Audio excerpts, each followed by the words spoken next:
Prune? Qu'est-ce qui se passe? On fait un pique-nique aujourd'hui dans le jardin avec Pierre, Lucie, Jessica et... Mario. Tout le monde apporte quelque chose. Pierre les boissons, Lucie les fruits, Jessica le pain et les jeux, et Mario, Les gâteaux. c'est ça, et nous on sait pas quoi faire. Alors voyons, on va récapituler calmement, d'accord? Il y a de quoi boire, des fruits et des gâteaux pour le dessert, et des jeux pour s'amuser. En fait, il manque le plat principal. Que diriez-vous d'une délicieuse salade de riz? Ah oui, j'adore ça. Oui, c'est une bonne idée. Et si on la préparait tout de suite? Pour faire une belle salade de riz, il nous faut 400 g de riz, 3 tomates bien mûres, un gros poivron vert, une poignée de petites olives noires, 5 œufs, une petite boîte de maïs en grains, une boîte de thon à l'huile, une boîte d'anchois, de l'huile d'olive, du vinaigre de vin, de la moutarde, du sel et du poivre. Tout y est, on peut commencer. Bob, tu peux remplir aux 3/4 la cocotte d'eau, s'il te plaît? Oui, chef.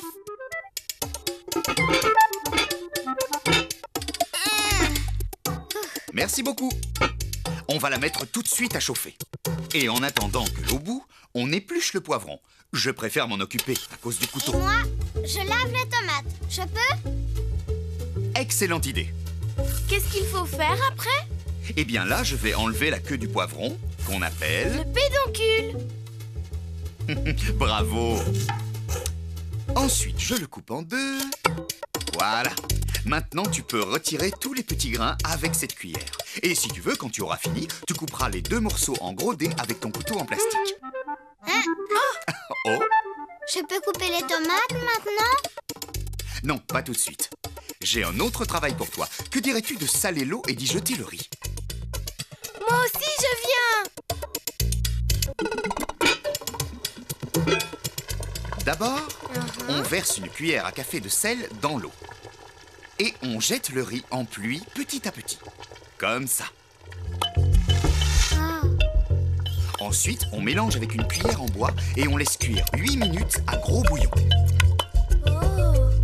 Ça va, la taille de ces morceaux? Ils sont parfaits. Tu peux les réserver. Ça veut dire quoi, réserver? Les mettre de côté dans un bol ou une assiette. Bon, je peux casser les œufs, Michel. Oh non, non, non, non, non, Bob. Aujourd'hui, on va les faire cuire dans leur coquille. D'ailleurs, dès que le minuteur sonnera, tu pourras les plonger délicatement dans l'eau du riz. Et on les laissera cuire 10 minutes. En attendant, je fais quoi alors? Quand j'aurai coupé les tomates en quartiers, tu pourras les réserver dans une assiette. C'est pas drôle. À chaque fois, c'est pareil. Je fais la même chose que Prune. C'est comme ça que les petits apprennent. Oh, En regardant les grands.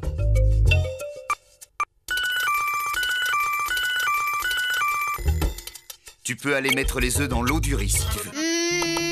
c'est comme si c'était fait, chef. Oh. Plouf, plouf, ce sera toi qui plongeras. Bob, non, arrête. Oh, Tu ne peux pas jeter les œufs comme ça dans l'eau bouillante. Ça risque de t'éclabousser et de te brûler. comment je fais alors? Tu sais, toi? Oui, je vais te montrer. Bonne technique, Prune. Comme ça, aucun risque. Bob, écoute mon grand, tu vas aller ouvrir la boîte de maïs au-dessus de l'évier. Tu n'as qu'à tirer la languette et verser les grains dans la passoire, les rincer à l'eau froide, et quand ils seront bien égouttés, tu les mettras dans un bol et tu me les apporteras. À vos ordres, mon capitaine. Est-ce que je peux préparer la vinaigrette, Michel? Si tu veux. D'abord, je mets une grande cuillère à soupe de moutarde forte dans le saladier. Puis, j'ajoute une cuillère à soupe de vinaigre, une cuillère à café de sel, un peu de poivre. Et je mélange avec le fouet. Félicitations, Prune. C'est parfait. Maintenant, tu ouvres les boîtes d'anchois et de thon et tu verses l'huile dans le saladier. Tu rajoutes 4 cuillères à soupe d'huile et tu remélanges avec le fouet.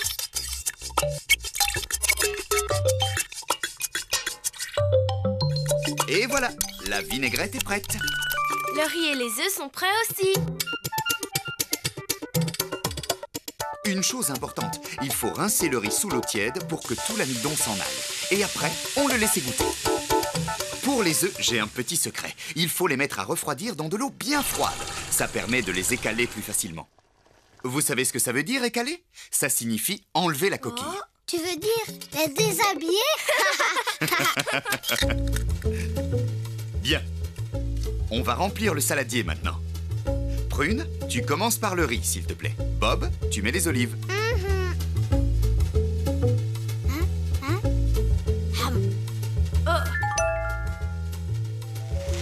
Prune, le maïs. Bob, les 3/4 des poivrons. Prune, les quartiers de tomates. Et Bob, pour finir, le thon. Vous pouvez mélanger. Avec les cuillères à salade, c'est mieux. C'est moi qui le fais. Pendant ce temps, je vais couper les œufs en 4. Oh non, on a oublié de mettre les anchois. Pas de panique, c'est pour la décoration. D'ailleurs, à toi l'honneur. Prune, tu essuieras les bords du saladier avec du papier absorbant.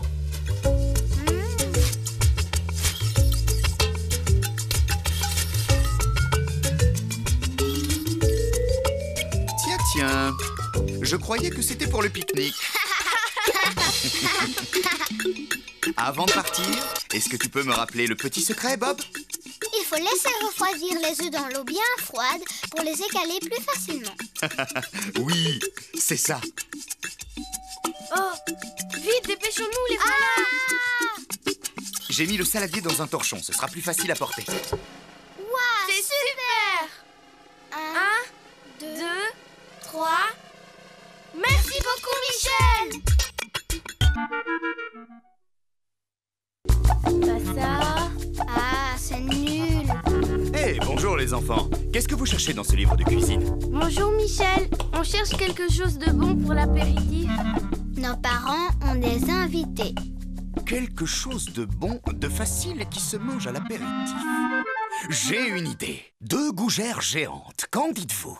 Géante? Mais Michel, tu sais, ils sont 4 seulement. T'as pensé aux ingrédients? On n'a pas le temps d'aller faire des courses. Je suis presque sûr que vous avez tout dans vos réserves. Il nous faut 300 g de farine, 150 g de beurre plus 2 grandes cuillères, 30 centilitres d'eau, 9 œufs en tout, 200 g de gruyère râpée et du sel. Super, tout est là. Alors pour commencer, on va verser 30 centilitres d'eau dans la grande casserole. Et on va ajouter le beurre en tranches. Comment on fait pour avoir 125 grammes? Eh bien, un paquet de beurre pèse 250 grammes. Si on le coupe en 2, ça fait combien? 1,5 kg. Moi, je sais. Ça fait 125 grammes. Bravo, Prune. Voilà. Et j'ai plus qu'à ajouter une petite tranche et ça fera 150 grammes. C'est moi qui coupe le beurre. Très bien. Maintenant, on va ajouter les tranches dans l'eau. Oh, on dirait des petits poissons. T'as déjà vu des poissons carrés, toi? Tu veux bien te charger de saler, Bob? Ha, je donne à manger aux petits poissons. Et puis, on pose la casserole sur feu moyen. Regarde, Michel, mes petits poissons au beurre. Ils disparaissent. Est-ce que ça bout? Parfait. Alors, on va ajouter la farine. Mais attention, d'un seul coup. Ensuite, on mélange énergiquement avec la cuillère en bois.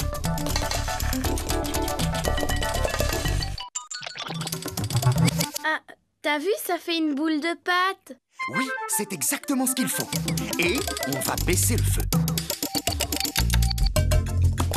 On mélange sans s'arrêter pendant 4 minutes. C'est très important. C'est maintenant qu'on met les œufs? On y arrive. Mais avant, je vais vous révéler mon petit secret.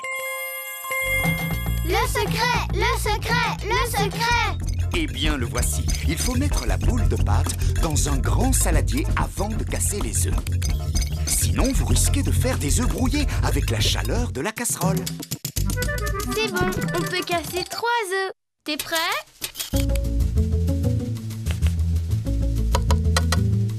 1, 2, 3. On mélange très vite avec la cuillère en bois jusqu'à ce que la pâte soit bien homogène. Comment tu as dit? Momo quoi? J'ai pas bien compris. Homogène, c'est lorsque la pâte est lisse et onctueuse. Maintenant, on va casser 3 autres œufs. 1, 2, 3. Et à nouveau, on mélange énergiquement. et à nouveau, on va recasser 3 œufs. 1, 2, 3. Voilà, on mélange bien et ensuite, on ajoute le fromage râpé. Râpez, râpez le fromage. Ensuite, on va laisser reposer 15 minutes au moins. Et pendant ce temps, on allume le four à 200, 6,5 au thermostat. On n'oublie pas ses gants et on retire la plaque du four. Et là, avec une bonne cuillère à café de beurre, on va beurrer. On peut le faire avec ses doigts ou avec un pinceau. wow! Prune, je peux le faire avec le pinceau? D'accord, moi je le ferai avec les doigts.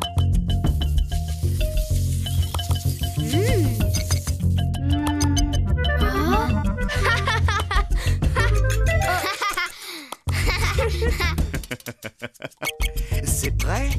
Bien. Avec une cuillère à soupe, on va répartir la moitié de la pâte dans le plat, cuillère après cuillère, pour faire une couronne. Pâte.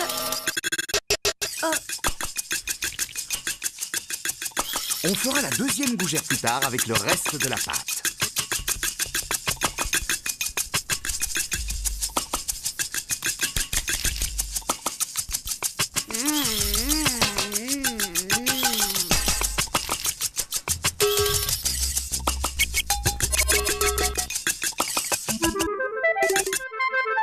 Tu crois que ça va cuire, toi? Un gros truc comme ça avec un trou? Franchement, ça m'étonnerait.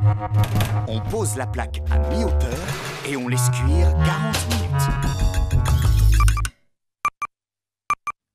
Ah! Qu'est-ce qu'on peut bien faire pendant tout ce temps? La vaisselle? Peut-être? Oui, c'est moi qui commence. Michel! On n'oublie pas ses gants! Attention, fermez vos yeux. Et maintenant, ouvrez-les. Waouh! Tu nous as fait une farce. C'est pas cette pâte-là qu'on a mis dans le four. Bien sûr que si, mais elle a cuit. Il faut attendre qu'elle refroidisse pour pouvoir la goûter. Et à l'aide d'une spatule, on détache la gougère de la plaque. Et on la pose sur une grille pour qu'elle sèche des deux côtés. Au fait, quel est le secret pour réussir une bonne gougère? Bob, tu te souviens? Oui. C'est quand on casse les œufs. On sort la boule de pâte de la casserole chaude et on la met dans un grand saladier. Et puis, on casse les œufs dessus. Sinon, on risque d'avoir des œufs brouillés.